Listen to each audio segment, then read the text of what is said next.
জয় স্বামীজি মহারাজ। সবাইকে নমস্কার। আজ আমরা শুনব স্বামী বিবেকানন্দের অমৃত বাণী। আজ 25শে ডিসেম্বর, যীশু খ্রিস্টের জন্মদিন। আজ সারা বিশ্বব্যাপী যীশু খ্রিস্টের জন্মদিন মহা সমারোহে পালিত হচ্ছে।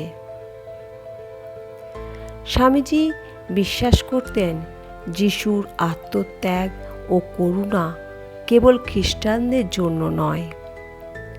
স্বামীজি যখন যীশুখ্রিস্টের কথা বলতেন তখন তাঁর চোখে থাকত গভীর শ্রদ্ধা।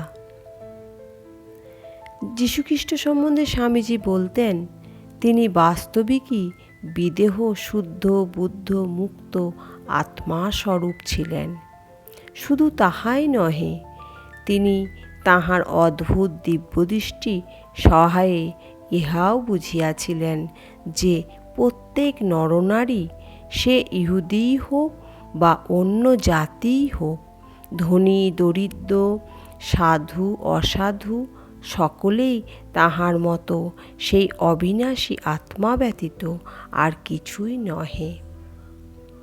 যীশু ছিলেন পরম ত্যাগের আদর্শ। তাঁর জীবন আমাদের শেখায় কিভাবে ভালোবাসতে হয়, কিভাবে নিজের জন্য কিছু না চেয়ে সবার জন্য বাঁচতে হয়। তিনি ছিলেন মানবতার চিরন্তন আদর্শ। জয় স্বামীজি মহারাজ। জয় যীশু খ্রিস্ট।